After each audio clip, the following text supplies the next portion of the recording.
بسم اللہ الرحمن الرحیم۔ حضرت دحیہ کلبی رضی اللہ تعالی عنہ نہایت ہی خوبصورت تھے۔ تفسیر نگار لکھتے ہیں کہ آپ رضی اللہ عنہ کا حسن اس قدر تھا کہ عرب کی عورتیں دروازوں کے پیچھے کھڑے ہو کر یعنی چھپ کر حضرت دحیہ کلبی رضی اللہ تعالی عنہ کو دیکھا کرتی تھی، لیکن اس وقت آپ ایمان نہیں لائے تھے۔ ایک دن رسول اللہ صلی اللہ علیہ وسلم کی نظر حضرت دحیہ کلبی پر پڑی۔ آپ صلی اللہ علیہ وسلم نے حضرت دحیہ کلبی کے چہرہ کو دیکھا کہ اتنا حسین نوجوان ہے۔ آپ نے رات کو اللہ تعالیٰ کی بارگاہ میں دعا مانگی، یا اللہ اتنا خوبصورت نوجوان بنایا ہے، اس کے دل میں اسلام کی محبت ڈال دے، اسے مسلمان کر دے، اتنے حسین نوجوان کو جہنم سے بچا لے۔ رات کو آپ نے دعا فرمائی۔ صبح حضرت دحیہ کلبی رضی اللہ تعالی عنہ آپ صلی اللہ علیہ وسلم کی خدمت میں حاضر ہو گئے۔ حضرت دحیہ کلبی رضی اللہ تعالی عنہ کہنے لگے، اے اللہ کے رسول، بتائیں آپ صلی اللہ علیہ وسلم کیا احکام لے کر آئے ہیں؟ آپ صلی اللہ علیہ وسلم نے فرمایا، میں اللہ کا رسول ہوں اور اللہ واحد ہے، اس کا کوئی شریک نہیں۔ پھر توحید و رسالت کے بارے میں حضرت دحیہ کلبی کو بتایا۔ حضرت دحیہ نے کہا، اللہ کے نبی میں مسلمان تو ہو جاؤں، لیکن ایک بات کا ہر وقت ڈر لگتا رہتا ہے، ایک گناہ میں نے ایسا کیا ہے کہ آپ کا اللہ مجھے کبھی معاف نہیں کرے گا۔ آپ صلی اللہ علیہ وسلم نے فرمایا، اے دحیہ بتا تو نے کیسا گناہ کیا ہے؟ تو حضرت دحیہ کلبی نے کہا، یا رسول اللہ، میں اپنے قبیلے کا سربراہ ہوں اور ہمارے ہاں بیٹوں کی پیدائش پر انہیں زندہ دفن کیا جاتا ہے، بیٹیوں کی پیدائش پر انہیں زندہ دفن کیا جاتا ہے۔ میں کیونکہ قبیلے کا سردار ہوں، اسی لیے میں نے 70 گھروں کی بیٹیوں کو زندہ دفن کیا ہے، آپ کا رب مجھے کبھی معاف نہیں کرے گا۔ اسی وقت حضرت جبرائیل امین علیہ السلام حاضر ہوئے۔ یا رسول اللہ صلی اللہ علیہ وسلم، اللہ تعالیٰ سلام کہتا ہے اور فرماتا ہے کہ اسے کہیں، اب تک جو ہو گیا وہ ہو گیا، اس کے بعد ایسا گناہ کبھی نہ کرنا، ہم نے معاف کر دیا۔ حضرت دحیہ آپ کی زبان سے یہ بات سن کر رونے لگی۔ آپ صلی اللہ علیہ وسلم نے فرمایا، دحیہ اب کیا ہوا ہے، کیوں روتے ہو؟ حضرت دحیہ کلبی کہنے لگے، یا رسول اللہ، میرا ایک گناہ اور بھی ہے جس سے آپ کا رب کبھی معاف نہیں کرے گا۔ آپ صلی اللہ علیہ وسلم نے فرمایا، دحیہ کیسا گناہ بتاؤ؟ حضرت دحیہ کلب فرمانے لگے، یا رسول اللہ، میری بیوی حاملہ تھی اور مجھے کسی کام کی غرض سے دوسرے ملک جانا تھا۔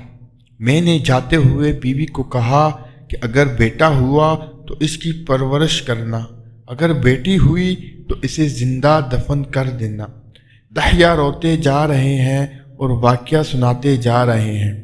میں واپس بہت عرصے بعد گھر آیا تو میں نے دروازے پر دستک دی، اتنے میں ایک چھوٹی سی بچی نے دروازہ کھولا اور پوچھا، کون؟ میں نے کہا، تم کون ہو؟ تو وہ بچی بولی، میں اس گھر کے مالک کی بیٹی ہوں، آپ کون ہیں؟ دحیہ فرمانے لگے، یا رسول اللہ صلی اللہ علیہ وسلم، میرے منہ سے نکل گیا، اگر تم بیٹی ہو اس گھر کے مالک کی تو میں مالک ہوں اس گھر کا۔ یا رسول اللہ، میرے منہ سے یہ بات نکلنے کی دیر تھی کہ چھوٹی سی اس بچی نے میری ٹانگوں سے مجھے پکڑ لیا اور بولنے لگی، بابا آپ کہاں چلے گئے تھے؟ بابا میں کس دن سے آپ کا انتظار کر رہی ہوں۔ حضرت دحیہ کلبی روتے جا رہے ہیں اور فرماتے ہیں، اے اللہ کے نبی صلی اللہ علیہ وسلم، میں نے بیٹی کو دھکا دیا اور جا کر بیوی سے پوچھا، یہ بچی کون ہے؟ بیوی رونے لگ گئی اور کہنے لگی، دحیہ یہ تمہاری بیٹی ہے۔ یا رسول اللہ صلی اللہ علیہ وسلم، مجھے ذرا ترس نہ آیا۔ میں نے سوچا میں قبیلے کا سردار ہوں، اگر اپنی بیٹی کو دفن نہ کیا تو لوگ کہیں گے ہماری بیٹیوں کو دفن کرتا ہے رہا اور اپنی بیٹی سے پیار کرتا ہے۔ حضرت دحیہ کی آنکھوں سے عشق زار قطار نکلنے لگے۔ یا رسول اللہ، وہ بچی بہت خوبصورت، بہت حسین تھی۔ میرا دل کر رہا تھا اسے سینے سے لگا، پھر سوچتا تھا کہیں لوگ بعد میں یہ باتیں نہ کہیں کہ اپنی بیٹی کی باری آئی تو اسے زندہ دفن کیوں نہیں کیا۔ میں گھر سے بیٹی کو تیار کر نکلا تو بیوی نے میرے پاؤں پکڑ لیے۔ دحیہ نہ مارنا اسے، دحیہ یہ تمہاری بیٹی ہے، ماں تو آخر ماں ہوتی ہے۔ میں نے بیوی کو پیچھے دھکا دیا اور بچی کو لے کر چل پڑا۔ راستے میں میری بیٹی نے کہا، بابا مجھے نانی کے گھر لے کر جا رہے ہو؟ بابا کیا مجھے کھلونے لے کر دینے جا رہے ہو؟ بابا ہم کہاں جا رہے ہیں؟ دحیہ کلبی روتے جاتے ہیں اور واقعہ سناتے جا رہے ہیں۔ یا رسول اللہ، میں بچی کے سوالوں کا جواب ہی نہیں دیتا تھا۔ وہ پوچھتی جا رہی ہے، بابا کدھر چلے گئے تھے؟ کبھی میرا منہ چومتی ہے، کبھی بازو گردن کی گردوں لیتی ہے، لیکن میں کچھ نہیں بولتا۔ ایک مقام پر جا کر میں نے اسے بتا دیا اور خود اس کی قبر کھودنے لگ گیا۔ آقا کریم صلی اللہ علیہ وسلم دحیہ کی زبان سے واقعہ سنتے جا رہے ہیں اور روتے جا رہے ہیں۔ میری بیٹی نے جب دیکھا کہ میرا باپ دھوپ میں سخت کام کر رہا ہے تو اٹھ کر میرے پاس آئی۔ اپنے گلے میں جو چھوٹا سا دوپٹہ تھا وہ اتار کر میرے چہرے سے ریت صاف کرتے ہوئے کہتی ہے، بابا دھوپ میں کیوں کام کر رہے ہیں؟ چھاؤں میں آ جائیں۔ بابا کیوں کھود رہے ہیں اس جگہ؟ بابا گرمی ہے، چھاؤں میں آ جائیں۔ اور ساتھ ساتھ میرا پسینہ اور مٹی صاف کرتی جا رہی ہے، لیکن مجھے ترس نہ آیا۔ آخر جب قبر کھود لی تو میری بیٹی پاس آئی، میں نے دھکا دے دیا، وہ قبر میں گر گئی اور میں ریت ڈالنے لگ گیا۔ بچی ریت میں سے روتی ہوئی اپنے چھوٹے چھوٹے ہاتھ میرے سامنے جوڑ کر کہنے لگی، بابا میں نہیں لیتی کھلونے، بابا میں نہیں جاتی نانی کے گھر، بابا میری شکل پسند نہیں آتی تو میں کبھی نہیں آتی آپ کے سامنے، بابا مجھے ایسے نہ مارے۔ یا رسول اللہ صلی اللہ علیہ وسلم، میں ریت ڈالتا گیا، مجھے اس کی باتیں سن کر بھی ترس نہیں آیا۔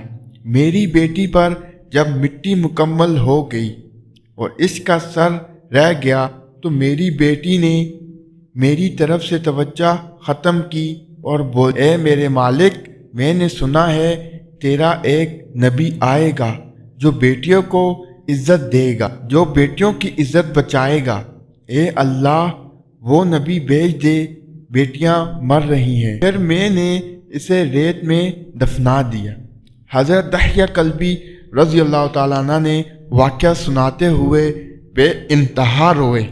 یہ واقعہ جب بتا دیا تو دیکھا آپ صلی اللہ علیہ وسلم اتنا روئے ہیں کہ آپ صلی اللہ علیہ وسلم کی داڑھی مبارک آنسوں سے گیلی ہوگی۔ آپ صلی اللہ علیہ وسلم نے فرمایا، دحیہ ذرا پھر سے اپنی بیٹیہ کا واقعہ سناؤ، اس بیٹی کا واقعہ جو مجھے محمد صلی اللہ علیہ وسلم کے انتظار میں دنیا سے چلی گئی۔ آپ صلی اللہ علیہ وسلم نے 3 دفعہ یہ واقعہ سنا اور اتنا روئے کہ آپ کو دیکھ کر صحابہ کرام رضی اللہ تعالیٰ عنہ رونے لگ گئے اور کہنے لگے، اے دحیہ کیوں رلاتا ہے ہمارے آقا کو، ہم سے برداشت نہیں ہو رہا۔ آپ صلی اللہ علیہ وسلم نے حضرت دحیہ سے 3 بار واقعہ سنا تو حضرت دحیہ کی رو رو کر کوئی حالت نہ رہی۔ اتنے میں حضرت جبرائیل علیہ السلام حاضر ہوئے اور فرمایا، یا رسول اللہ صلی اللہ علیہ وسلم، سلام کہتا ہے اور فرماتا ہے کہ اے محبوب صلی اللہ علیہ وسلم، دحیہ کو کہہ دے وہ اس وقت تھا جب اس نے اللہ اور آپ کو نہیں مانا تھا، اب مجھ کو اور آپ کو اس نے مان لیا ہے تو دحیہ کا یہ گناہ بھی ہم نے معاف کر دیا۔ اس کے بعد آپ صلی اللہ علیہ وسلم نے فرمایا، جس نے 2 بیٹیوں کی کفالت کی، انہیں بڑا کیا، ان کے فرائض ادا کیے، وہ قیامت کے دن میرے ساتھ اس طرح ہوگا جس طرح شہادت اور ساتھ والی انگلی آپس میں ہے۔ امید کرتا ہوں کہ آج کی ویڈیو آپ کو پسند آئی ہوگی۔ شکریہ۔